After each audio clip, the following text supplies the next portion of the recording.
Well, at the end of the day, putting up all these interventions is with the intention of bringing a certain change. And I think most of the changes through our research, science, technology, and innovation initiatives are guided by our developmental plans.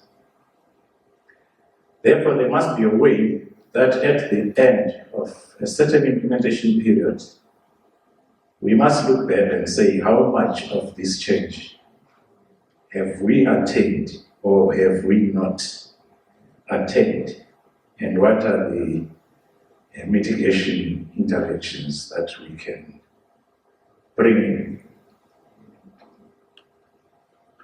Thus, this presentation on national RSTI data management becomes relevant, because that's where we define our metrics, our indicators of that desired change, and the accomplishment or non-accomplishment thereof.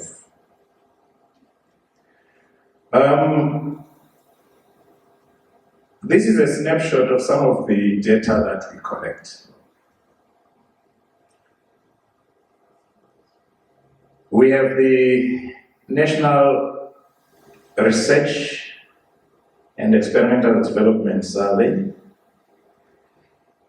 We have the National Research and Development Infrastructure Survey, National Innovation Survey.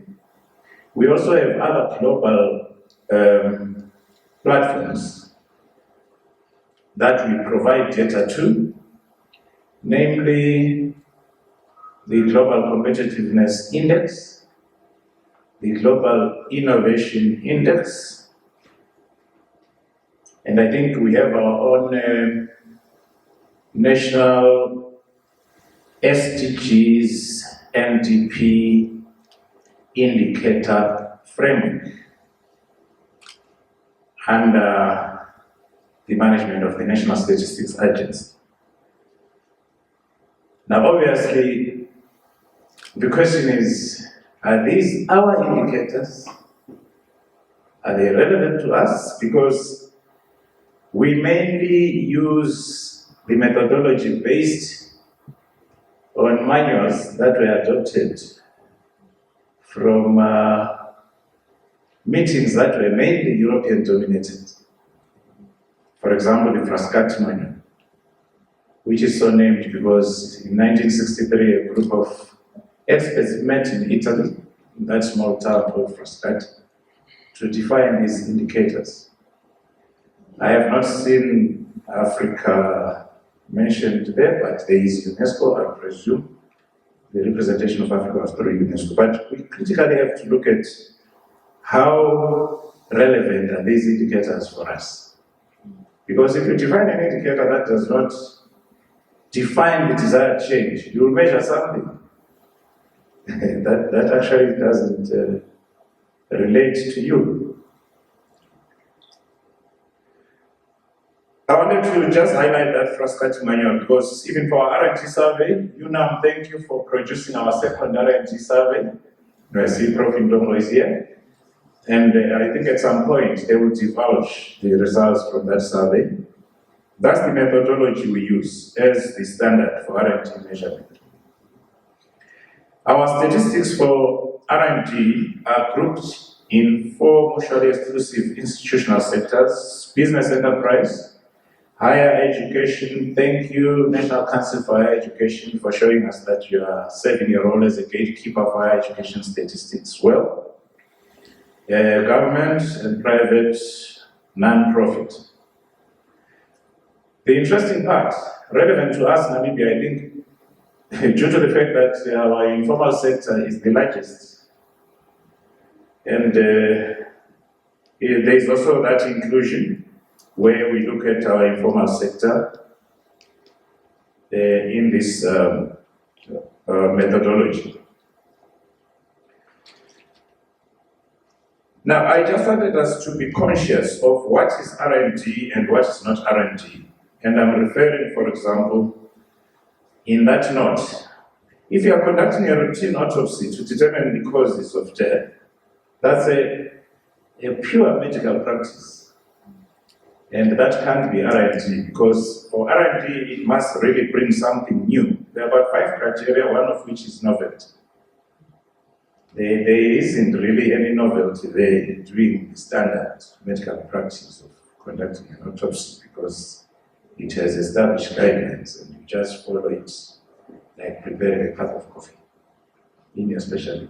However, if you do a special investigation of a particular mortality to establish the side effects of certain cancer treatments, for example, then you're actually taking something new that will bring a change.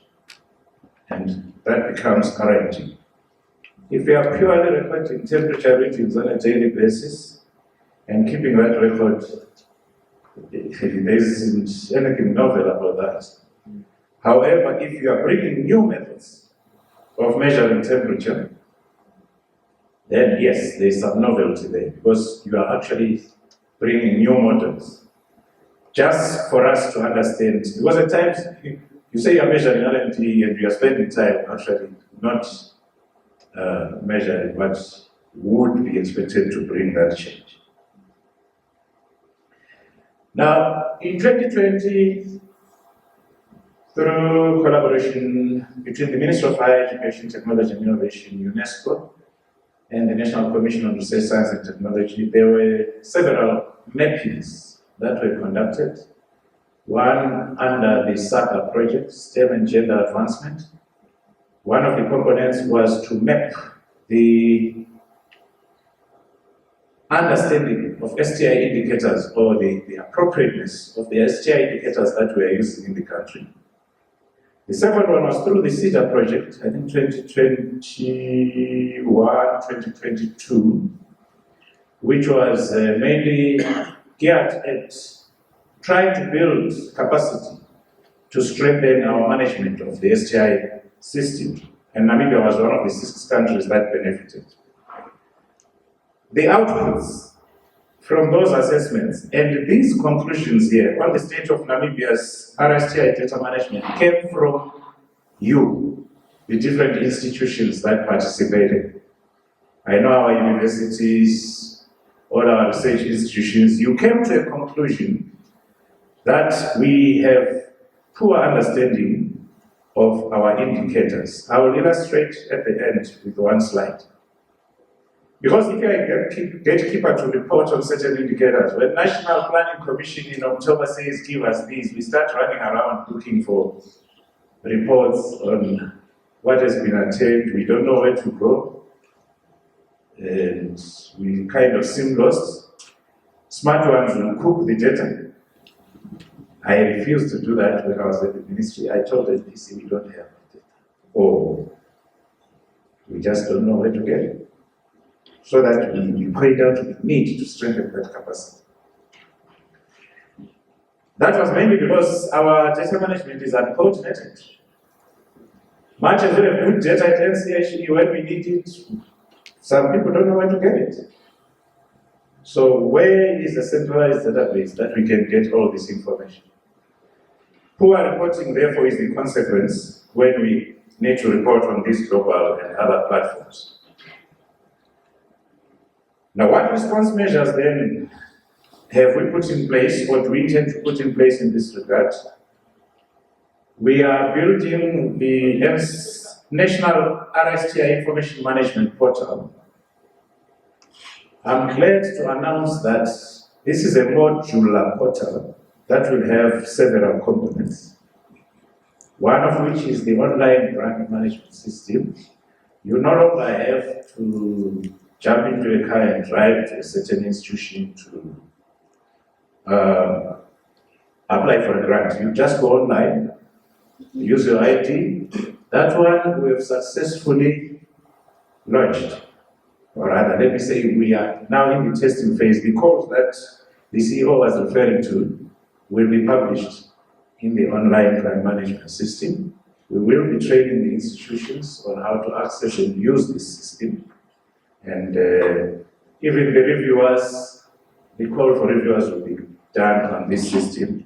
then we intend to build it as we go to bring in more components such that we can access RSTI data at a central point. So if National Council of Higher Education has its component, you simply build it into that portal. And anyone with your ID as a researcher or user or whatever, you can then access all that data instead of running around. Then the NPC, we just give them access or to go to that platform, and they get all the data they need in a continuous manner. We don't wait for October. If you need it tomorrow or the day after, it's updated in real time.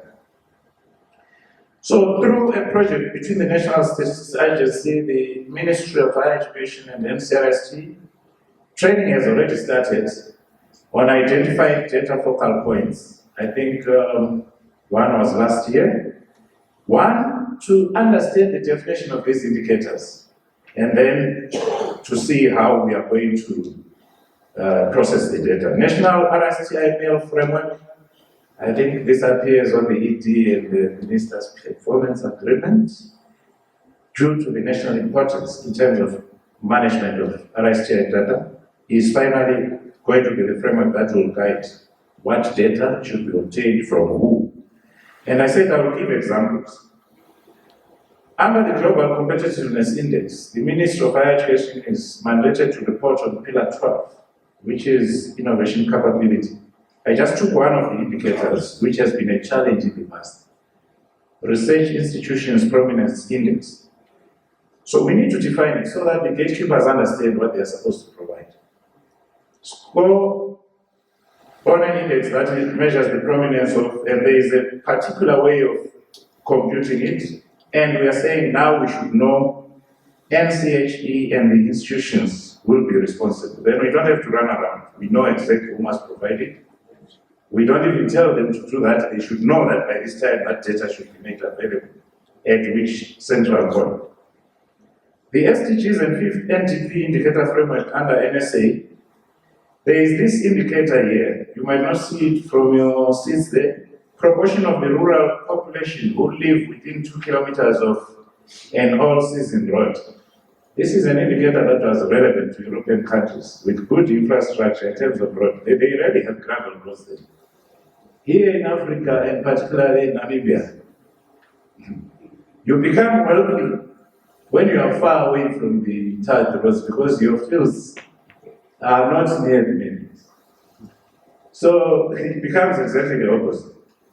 Then NSA has done a good job to try and localize that indicator. They have, instead of saying all season road, they have said all year gravel road because they know our reality.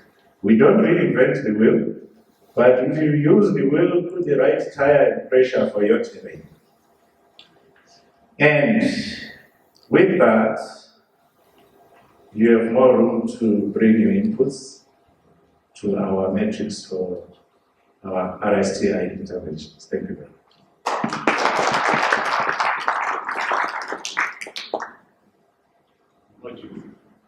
Oh, Professor asked me to indicate the modules of the portal.